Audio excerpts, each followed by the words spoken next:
Hi y'all, it's Amy Johnson here, and today we're cooking up a torpedo dog. We were looking for another ballpark favorite, so we had to go towards the hot dogs. So what Amy's torpedo dog is a cheese stuffed hot dog wrapped in bacon with sauteed peppers and jalapeños on top. So we'll get things started. First off, we're just gonna get the bacon going, just so it's a little crispy before we wrap it around the hot dogs. And we just wanna get it a little bit crispy before, because it'll cook hotter than the hot dogs will. First off, we have an onion, bell pepper, and a jalapeno. So we'll chop those up. We'll probably just use half of the onion, and we'll cut this into strips. So we heated up the bacon just a little bit before we start wrapping it up. But we'll cut up our bell pepper, and when we do the jalapeno, we want to make sure, we are going to cut it longwise, but we're going to cut out all the seeds so that it's just the outside of the pepper. And then our vegetables are ready to go to the stovetop. And we'll go ahead and just toss those in. The veggies will take a bit. While the peppers and onion are going, we'll go ahead and get our hot dogs prepped. So what we're gonna do is we're actually gonna put the cheddar cheese inside of the hot dog. So this is just a block of cheddar, sharp cheddar cheese actually. And so I'll cut off a few slices here.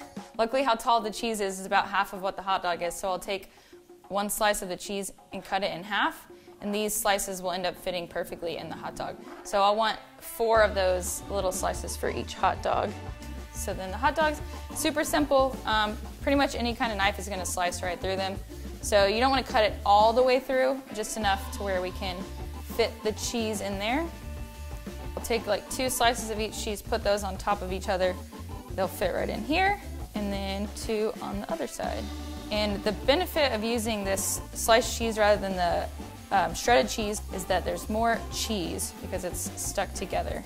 So don't worry, I tested it out to make sure that we have maximum cheese. So now we are going to wrap the bacon. We let it cool a bit so that I'm not putting steaming hot bacon on here. Super easy. I would put it kind of tight on there. And if they start falling off at all, that's why we've got toothpicks here. So if your bacon, if you do crisp it up a little bit beforehand like we did, it might start falling off. So we'll probably add a toothpick to those. We're gonna take the hot dogs to the stovetop.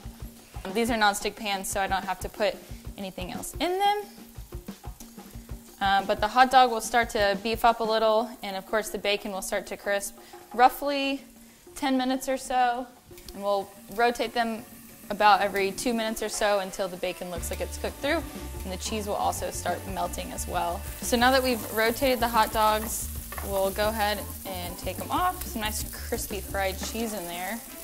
Now that everything is cooked, we will move our prep aside and get ready to eat.